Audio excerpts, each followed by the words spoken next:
Hi everyone, I am Aashna Parveen, currently first year MBBS student at IGMC Nagpur. कैसे हैं आप सब? I scored 637 in NEET 2021 and it was my first attempt at NEET. बहुत ज़्यादा students curious रहते थे कि मेरे एलन के टेस्ट में मार्क्स कितने आते थे। उन्हें लगता था कि मैं हमेशा से बहुत अच्छे मेरे मार्क्स आते होंगे स्टार्टिंग से। तो मैंने सोचा एक बार मैं बता तो दूँ कि मेरी जर्नी क्या थी। आपको जैसे पता होगा, मैंने 2 साल की एलन कोटा से कोचिंग कर रखी है। तो 2019 में मेरा 11th था, देन मेरा स्टार्ट हुआ। फर्स्ट टेस्ट जब मेरा हुआ ना, तो मेरे 650 स्कोर आए थे। काफ़ी अच्छा स्कोर था फर्स्ट टेस्ट में मेरा। बट उसके बाद सुनिएगा क्या हुआ। उसके बाद सेकंड टेस्ट हुआ मेरा। सेकंड टेस्ट में मेरे 620 मार्क्स आए। थोड़ा सा कम हुआ बट फिर भी ठीक थी मैं कि चलो ठीक है, कोई बात नहीं, अभी स्टार्टिंग है। उसके बाद थर्ड टेस्ट हुआ एंड वहाँ पर मुझे बहुत बड़ा धक्का लगा। वहाँ पर मेरे 595 मार्क्स आ गए। और पता है, मुझे वहाँ पर अपनी गलती भी पता चल गई थी कि मैंने गलती क्या की थी। गलती मेरी ये थी वहाँ पर कि मैं बहुत ज़्यादा ये था कि मुझे बायो में टाइम नहीं लगना चाहिए। बायो में मेरा 30 मिनट से भी पहले हो जाना चाहिए। और उसमें सच में मैंने 25 मिनट्स में मैंने अपने बायो को कंप्लीट किया था विथ OMR। एंड उसका रिजल्ट पूरा दिख गया कि वहाँ पर मेरे नेगेटिव मार्किंग्स इतने हुए थे बायोलॉजी में। उसके बाद फिर मैंने ये कर लिया कि मुझे बायोलॉजी को पूरा टाइम देना है, भले कुछ भी हो जाए, कैसा भी पेपर हो, बायोलॉजी को आराम से करना है क्योंकि वो बहुत स्कोरिंग होता है। वहाँ से ये चीज़ पता चली। इसके बाद फिर मैंने अपने आप को डिटरमाइन किया कि करना है। फोर्थ टेस्ट हुआ एंड वहाँ पर मेरा बहुत अच्छा जंप हुआ। मैं डायरेक्ट 595 मार्क्स से डायरेक्ट 667 मार्क्स मेरे आए। कैसे क्या मैं आपको आगे बताऊंगी कि क्या क्या मैंने किया, कैसे हमें मार्क्स इंक्रीज हम कर सकते हैं। फिर उसके बाद मेरा टेस्ट बहुत स्मूथली जाता था। पूरा 11th बहुत अच्छा गया मेरा। 650 के अराउंड मेरे हमेशा स्कोर रहते थे। 640 से 650 के बीच में हमेशा मेरा स्कोर रहता था। एंड जो एलन के बैच में था, मेरा टॉप 100 में मैं हमेशा कंटिन्यूसली रहती थी। मेरा 11th का मेजर टेस्ट, वहाँ पर आप सुनिएगा क्या हुआ मेरे साथ। जब मेजर टेस्ट बहुत ज़्यादा डिफ़िकल्ट होता था एंड मेरा मार्क्स जो था 550 तक आ गया था। वहाँ कुछ टेस्ट में 550 से भी कम आए थे, तो वो बहुत डिप्रेसिंग होता था। आप लोग को भी पता होगा, जब मार्क्स कम आते हैं, आपके माइनर टेस्ट में आ रहे हैं 650 के अराउंड एंड आप मेजर टेस्ट में 550 आ रहा है। वहाँ पर फुल सिलेबस टेस्ट को मैं हैंडल नहीं कर पा रही थी और बहुत ज़्यादा मेरे लिए। लेकिन एक चीज़ बात है, मैं हमेशा अपने आप को, कभी मैंने सेल्फ डाउट नहीं किया कि मैं अगर मेहनत करूँगी तो होगा। एंड वो दिखा भी मुझे। मैं मेहनत करती रही। लास्ट टेस्ट में मेरे 600 मार्क्स आए थे एंड वो जो खुशी हुई थी मुझे कि मैं 600 तक तो पहुँच गई ना कम से कम। उसके बाद कोविड-19 आ गया, 12th आया मेरा। ऑनलाइन टेस्ट सीरीज़ हमें देने लग गए। ऑनलाइन टेस्ट सीरीज़ की आदत नहीं थी फिर ऑनलाइन में। लेकिन 12th में ऐसा था कि 12th में मेरे मार्क्स बहुत अच्छे, हमेशा 650 प्लस ऑलमोस्ट रहते थे। बट ऑनलाइन टेस्ट देना उतना ज़्यादा वो नहीं था क्योंकि बाद में पता था कि पेन पेपर टेस्ट ही देना है। 12th में एक जगह जहाँ पर ड्रॉप डाउन मेरा हुआ था कि मेरा जून में तबीयत ख़राब हो गई थी एंड ऑलमोस्ट 1 मंथ ऐसा था कि मैंने अपनी पढ़ाई बिल्कुल भी नहीं की थी क्योंकि बहुत ज़्यादा मेरी तबीयत ख़राब हो गई थी बीच में। एंड 1 मंथ के अराउंड मैंने बिल्कुल भी, आप सोच लीजिए, नीट के प्रिपरेशन के ड्यूरिंग में। और ये 12th में हुआ था। और आपको पता होगा कि सितंबर में मेरा पेपर था एंड जून में मेरी तबीयत ख़राब। पूरा मंथ मैं नहीं पढ़ी थी। क्या मेरा वो हुआ होगा। मेरे टेस्ट भी वहाँ पर छूटे थे।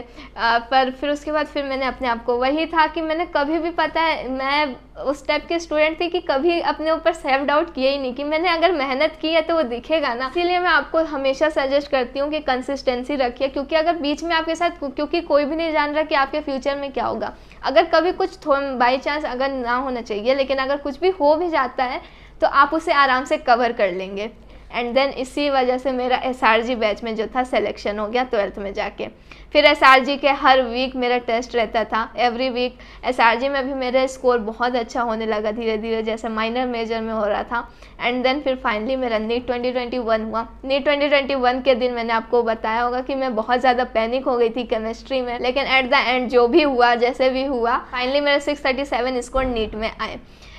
इसका मैं आपको बताती हूँ एलन का टेस्ट। एवरेज मार्क्स अगर आप पूछेंगे तो एवरेज मार्क्स दोनों साल के मैं बताऊँ तो 650 के अराउंड मेरे एवरेज मार्क्स रहते थे। एंड एक और बात मैं आपको बताती हूँ, 11th के स्टूडेंट जो अभी बहुत ज़्यादा टेंशन लेते हैं कि हमारे अभी मार्क्स नहीं आ रहे हैं, एंड जो एलन में होंगे अभी मेजर टेस्ट अगर 11th के होंगे तो थोड़ा हाई लेवल होगा वो, तो उसमें अगर ड्रॉप डाउन भी हो रहा है तो उसमें बिल्कुल ज़्यादा वरी मत होइएगा। तो टेस्ट में मार्क्स अगर किसी स्टूडेंट्स के कम आ रहे हैं तो मैं उन्हें पॉइंट्स कुछ बताती हूँ कि कैसे आपको अपने टेस्ट के मार्क्स इंक्रीज़ करने चाहिए। सबसे पहले जब आप टेस्ट दे रहे हैं ना तो उसे एनालाइज कीजिए, गलती कहाँ हो रही है, गलती को निकालना सबसे ज़रूरी है। जैसे कि मुझे पता चल जाता था, एंड ये आप अगर कोशिश करेंगे ना तो सब स्टूडेंट्स को पता चल जाएगा कि किस पॉइंट पे कहाँ पर गलती हो रही है। स्पेसिफिक पॉइंट्स होते हैं जहाँ पर गलती होती है, जो नहीं आ रहा है उसे निकालिए, उससे प्रैक्टिस करिए। मेरा हमेशा ये रहता था, नेगेटिव्स देखती थी किस पार्ट से हो रहा है, उससे लिख लेती थी ये पार्ट मेरा वीक है, एंड देन उसके बाद उसको रिवाइज करके नेक्स्ट टेस्ट में जाती थी। इसके बाद एक और पॉइंट जो आपको ध्यान रखना चाहिए पढ़ते वक्त, आप जो पढ़ रहे हैं उस पर थोड़ा सा स्पेसिफिक होइए। 4-5 जगह से अगर चीज़ें को पढ़ेंगे ना तो वहाँ से बहुत दिक्कत होती है। एक जगह पे स्टिक रहिए, अगर किसी कोचिंग को फॉलो कर रहे हैं तो एक ही जगह की कोचिंग को फॉलो करिए। ऐसा नहीं है कि 4-5 जगह के मॉड्यूल्स को आपने ले लिया, हर जगह का सॉल्व कर रहे हैं। वो तब होता है जब आप एक जगह का पूरा सॉल्व करके बैठ गए। पहले एक जगह का तो करिए, तब तो आगे आप बढ़ेंगे। टेस्ट देने में एक और बात का ध्यान रखिएगा, एक्यूरेसी अपनी बढ़ाने की कोशिश कीजिए। एक्यूरेसी कैसे बढ़ेगी, मगिंग मत कीजिए टेस्ट से पहले, यानी कि एक दिन पहले आप पढ़ रहे हैं पूरा बैठ के, मगिंग नहीं करना है। आपको पहले भी मैंने बता दिया है कि आप अपने शेड्यूल में ऐसा रखिए कि डेली आप बैक पोर्शन का थोड़ा थोड़ा रिवाइज करते रहें, ताकि उससे आपको टेस्ट के टाइम पे इतनी दिक्कत ना आए। तो उस एक बार पॉइंट का ध्यान रखिए जिससे कि आपके टेस्ट के मार्क्स इंक्रीज़ हो सकते हैं। मेरा तो यही था, अगर मैं सबसे की पॉइंट अपने में बताऊं तो मेरा यही था कि मैं डेली थोड़ा थोड़ा रिवीजन करती थी, एंड उसी की वजह से मुझे टेस्ट के टाइम पे बिल्कुल भी दिक्कत नहीं आती थी। अगर आपको फिजिक्स में दिक्कत आ रही है, फिजिक्स में सबसे ज़्यादा नीट वालों को फिजिक्स में ही दिक्कत आती है। फिजिक्स में मुझे भी दिक्कत आती थी, स्टार्टिंग में लगता था होगा भी कि नहीं होगा, मैकेनिक्स हो सकता है ऐसा लगे। तो थोड़े जो इम्पॉर्टेंट टॉपिक्स है ना, सबसे पहले उससे कवर करने की कोशिश कीजिए। ये सबके लिए है, ड्रॉपर्स जो हों चाहे फ्रेशर्स हों, कोई भी हो, सबसे पहले इम्पॉर्टेंट टॉपिक्स पे ध्यान दीजिए। ड्रॉपर्स को मैं स्पेशली कहना चाहूँगी कि आप वेटेज वाइज पढ़िए, जैसे कि मॉडर्न फिजिक्स है, करंट इलेक्ट्रिसिटी, ऐसे कुछ टॉपिक्स हैं, और ये सिंपल टॉपिक्स भी हैं। अगर आप थोड़ा सा इस पर इंटरेस्ट लेंगे ना तो बहुत सिंपल टॉपिक्स हैं एंड बहुत वेटेज कवर करते हैं, तो उससे भी आपका टेस्ट का स्कोर इंक्रीज़ होगा ना। एक और बात, टेस्ट कभी देना मत छोड़िए। बाद में बहुत सारे स्टूडेंट्स टेस्ट ही देना छोड़ देते हैं कि किस लिए, उस डर के मारे से उसको फेस नहीं कर पाते हैं।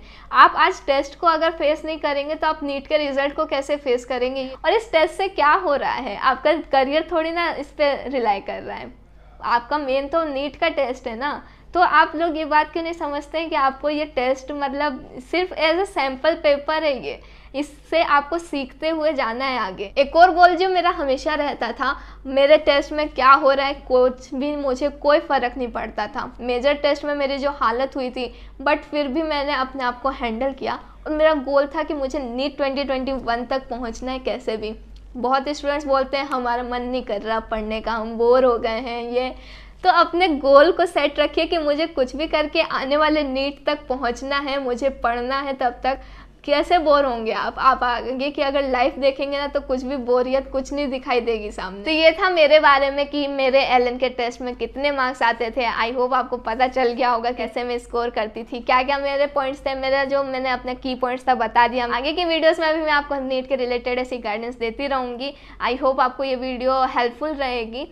तो अगर आपको मेरे नोट्स चाहिए या शॉर्ट नोट्स चाहिए या नीट से रिलेटेड एक्स्ट्रा मटेरियल्स चाहिए तो आप मेरा टेलीग्राम चैनल को ज्वाइन कर सकते हैं, या फिर आपको कोई भी डाउट है नीट से रिलेटेड तो आप मुझे इंस्टाग्राम पे डायरेक्ट मैसेज कर सकते हैं या कमेंट सेक्शन में मुझसे पूछ सकते हैं। अगर आपको ये वीडियो अच्छा लगे तो इसे लाइक कीजिए, शेयर कीजिए और मेरे चैनल को सब्सक्राइब कीजिए। Thank you.